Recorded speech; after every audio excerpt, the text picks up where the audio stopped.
তো আপনার কাছে জানতে চাই, যেহেতু ডেঙ্গুর প্রবণতাটা অনেক বেশি আমাদের দেশে প্রতি বছর এটা হচ্ছে, একটু জানবো যে কিভাবে আসলে প্রতিরোধ করলে এই ডেঙ্গুকে থামানো যায় বা ডেঙ্গুতে আক্রান্ত হবার যে সংখ্যাটা সেটিকে আসলে কমানো যেতে পারে।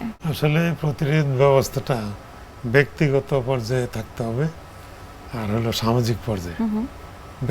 ব্যক্তিগত পর্যায়ে আমাকে মশা না কামড়ায়, তাহলে একটা হলো যে আমি যদি এই যেরকম হাফ শার্ট পরছি, এটা তো ফুল শার্ট পরতে হবে যাতে এক্সপোজার এরিয়াটা কম থাকে। আচ্ছা, আর একটা হলো যে তারপরেও তো কিছু অংশ এক্সপোজ থাকে, সেখানে ইনসেক্ট রেপিলিয়েন্ট দিতে হবে যাতে মশায় কামড় না দেয়, ওইটা গন্ধে মশা আগে দূরে সরে যায়। আর একটা হলো আমি যখন রেস্ট নেব, ঘুমাবো, তখন মশারির নিচে আমাকে ঘুমাইতে হবে। তাহলে ব্যক্তিগতভাবে আমি 3টা কাজ করতে পারি।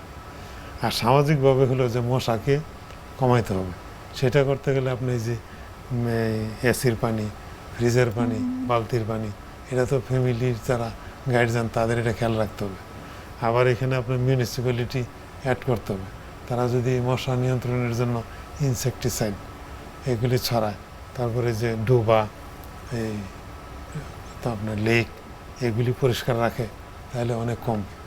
এটা একজনের ব্যাপার না, কিন্তু ব্যক্তিগত পর্যায়ে সামাজিক পর্যায়ে সচেতনতা দরকার হবে এবং সরকারি অথবা মিউনিসিপ্যালিটির পর্যায়ে আপনার এই মশা নিয়ন্ত্রণের জন্য ইনসেকটিসাইড স্প্রেড করতে হবে এবং জলাশয়গুলির কেয়ার নিতে হবে। অর্থাৎ সার্বজনীনভাবে প্রচেষ্টা চালাতে হবে এবং সচেতন থাকতে হবে।